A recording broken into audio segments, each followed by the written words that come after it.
Quelqu'un qui a des questions, c'est quelqu'un qui a un avenir avec Dieu. Le Seigneur a 12 ans. Il passait son temps où? Au temple. À faire quoi? À écouter et à faire quoi? Et à poser des questions.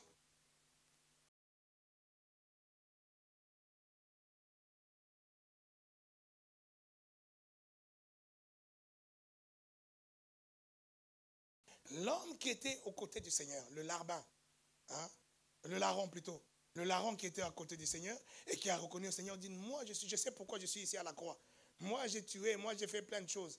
Je sais, mais toi, je reconnais en toi, toi tu n'as rien fait. Mais toi tu es vraiment le Messie et tout ça. Qu'est-ce que le Seigneur lui a dit? Aujourd'hui même, tu seras avec moi où? Au paradis. Donc maintenant il faut positionner ce paradis-là. C'est où? Ce paradis-là, c'est quoi? Est-ce que ce paradis-là, c'est ça l'éternité de vie? Ou c'est quoi?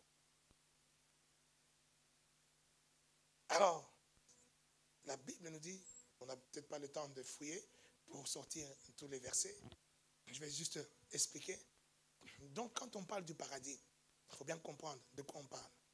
On parle de ce lieu de récompense pour la gloire de Jésus.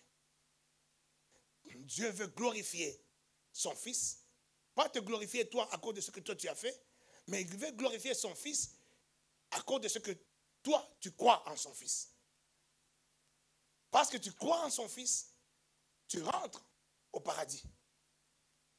Donc en tant que chrétien, le paradis t'attend.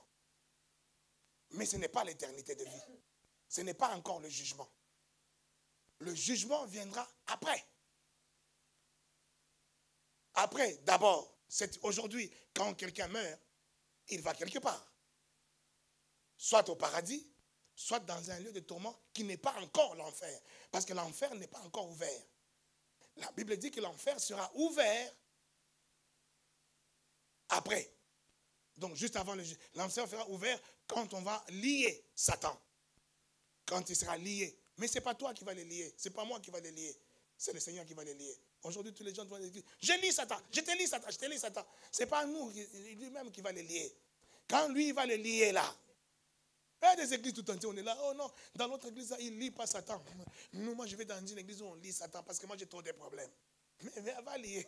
Toi, tu ne sais pas qu'en faisant lier, c'est lui qui est en train de te lier. Il sera lié.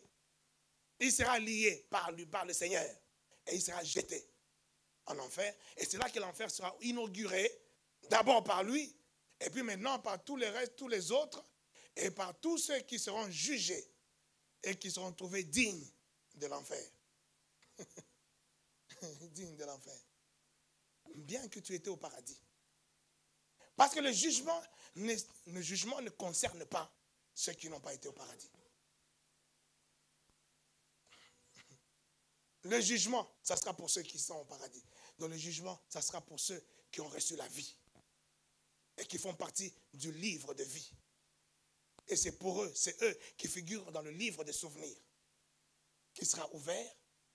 Et là, les souvenirs maintenant seront pesés. Pesés, sous-pesés. Mene, tekel ou perse. Amen.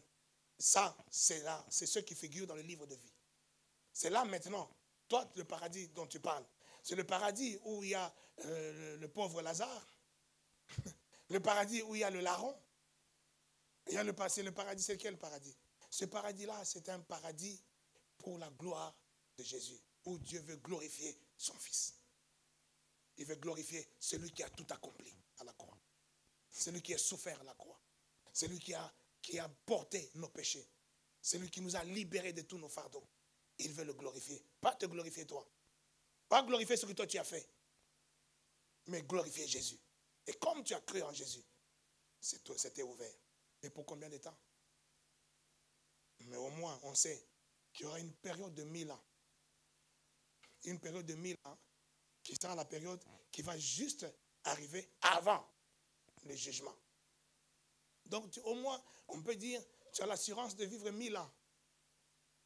pour là où, un temps de 1000 ans, où Dieu glorifiera Jésus au travers de toi, parce que tu as cru. Au moins 1000 ans, tu es réservé au paradis. Mais après, c'est là que dépasse le temps de 1000 ans. C'est là que vient maintenant l'éternité de vie. Ça dit pour toujours, pour toujours. Alors tu seras pour toujours où? Dans le vrai paradis, ou pour toujours, tu vas rejoindre maintenant celui qui va inaugurer la chambre noire. Alors, tu comprends? C'est un peu clair? Je pense que j'ai résumé en peu de temps. Et ça devrait normalement être très clair, ça. Sans ouvrir les passages bibliques, mais vous-même, vous pouvez aller chercher les passages bibliques. D'après ce que j'ai dit, cherche les passages bibliques, tu les trouveras. Ça se trouve d'ailleurs tout seul, ces passages-là. Tape seulement sur Google, ça se trouve tout.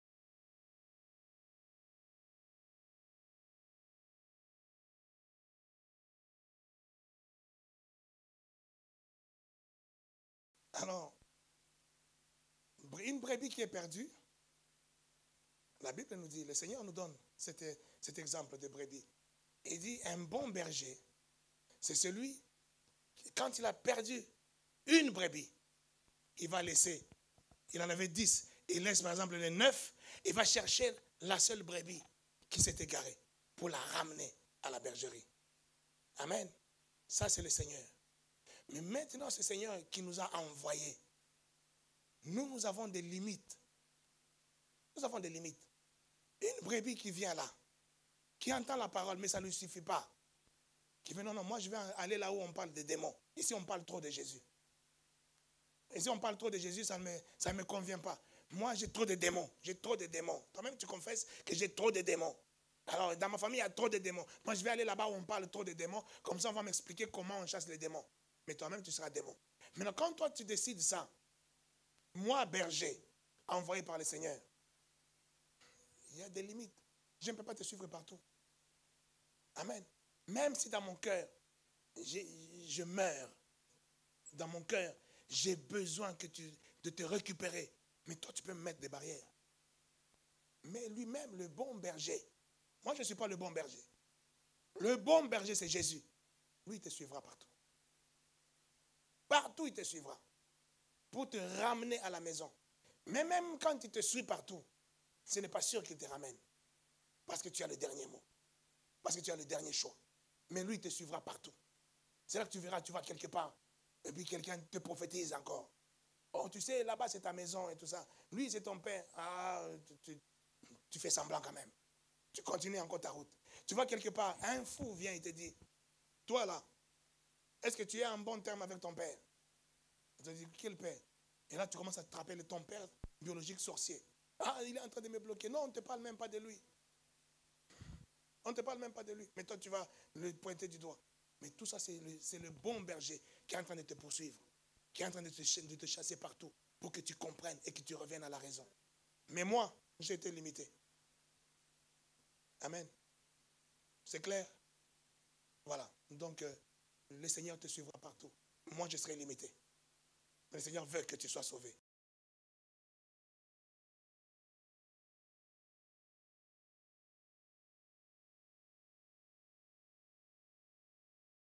Bon, et son problème, c'est, est-ce qu'il faut qu'elle laisse ça? Si elle veut se sentir chrétienne, il faut qu'elle laisse ce travail-là. Forcément, elle va se dire, c'est ça mon travail, c'est ça mon gagne-pain. Mais je ne fais rien de mal, je ne couche avec personne. Moi, je ne fais que défiler. Hein? Je suis en train de compléter sa question, son raisonnement. Je ne fais que défiler. Moi, je n'ai pas commis l'impudicité. Moi, je n'ai pas commis l'adultère. Mais c'est mon corps. Et voilà. Et puis, c'est ça qui m'amène l'argent, parce que je ne fais que vendre mes tenues. Amen. Mais en même temps, elle dit que, quelque part, si elle pose la question, souvent quand on pose une question, c'est que quelque part, on a la réponse. Donc, ça dit quelque part, il y a quelque chose qui nous gêne dans ce que nous faisons. Donc, ce travail-là, dans son cœur, le Seigneur est en train de frapper, de dire, tu es mon enfant. Est-ce que pour manger, tu dois te dénuder? Est-ce que pour vivre, tu dois te dénuder? Est-ce que moi, ton père, je ne suis pas capable de te donner à manger? Est-ce que je ne suis pas capable de te donner tout ce que tu veux? Ce que tu es en train de faire, tout simplement, tu es en train de dire, Dieu, tu n'es pas capable de me donner.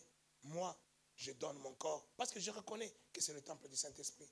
Je reconnais que la nudité ou le corps intime de quelqu'un, la nudité tout simplement, est quelque chose qui est réservé. Réservé à qui?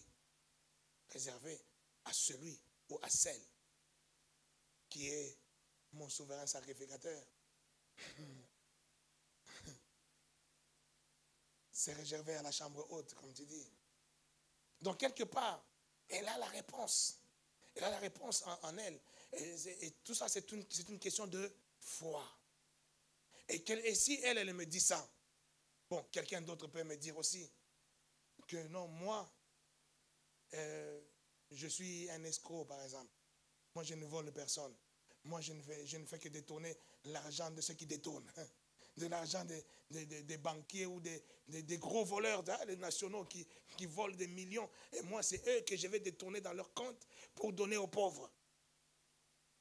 Parce que ma famille, elle est pauvre. Je dois nourrir ma famille. Alors, je détourne l'argent des millionnaires là qui vendent des armes, qui tuent des gens. Moi, je détourne leur argent. Est-ce que c'est mauvais?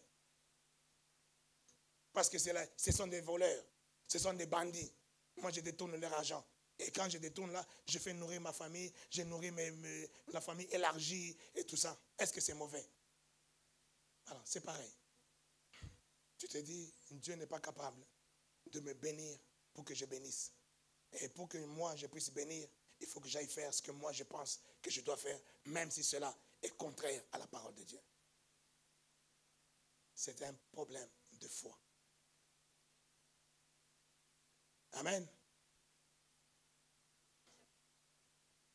En tant que chrétien, on est limité. On est limité dans le choix même du mariage. On est limité dans le choix du travail. On est limité dans tout parce qu'on est chrétien. Amen. Mais en fait, on est limité par quoi?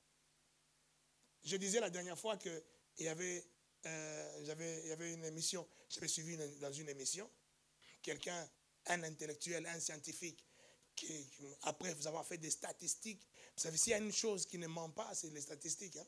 Les statistiques, c'est-à-dire, non, il y avait 10 personnes. C'est les 10 personnes, il y avait 8 filles, il y avait 2 garçons. Est-ce que c'est un mensonge? Non, c'est clair. S'il y avait 8 filles, 2 garçons, c'est clair. C'est ça les statistiques. Alors, les statistiques disent, ils ont pris un panel de chrétiens et de non-chrétiens. On dit, on prend 100 chrétiens, on prend 100 non-chrétiens. Et on fait des tests de QI pour mesurer leur QI. On a remarqué que les chrétiens qui sont chrétiens pratiquants, ils ont un QI petit. Et les païens, ils avaient un QI élevé. On dit, bon, ok, on prend encore un autre groupe de païens et un autre groupe de chrétiens. On fait encore les tests. Pareil, les chrétiens, QI petit. Les païens, QI élevé. Dites-moi, ça veut dire quoi ça? Mais c'est la vérité. C'est les statistiques. On dit, oh non, au nom de Jésus, c'est faux. Au nom de Jésus, c'est faux. Non, c'est pas faux, c'est vrai. C'est vrai, c'est les statistiques. Alors, comment tu interprètes ça? Moi, je dis gloire à Dieu. Parce qu'un vrai chrétien, c'est celui qui ne se repose pas sur son intellect, qui ne se repose pas sur son intelligence, mais qui se repose sur Dieu. Et si ta vie, tu la passes à te reposer sur Dieu, mais ton QI diminue. En fait, tu es en train de dire, je n'ai pas besoin de mon QI, j'ai besoin du QI de Dieu. Et je dis gloire à Dieu si mon QI est petit, parce qu'il faut que je diminue et que lui, il croisse. Alors, tu ne vas pas aller commencer à dire, non, au nom de Dieu, c'est faux, c'est des voleurs, c'est des menteurs. Ce n'est pas des menteurs, c'est vrai. Mais comprends que toi, tu dois avoir le QI de Dieu. Donc, c'est Dieu qui fera à ta place. Toi, tu mets simplement confiance en Dieu, aveuglement. Confiance en Dieu, et Dieu t'amènera où il veut. C'est ça la foi. Amen.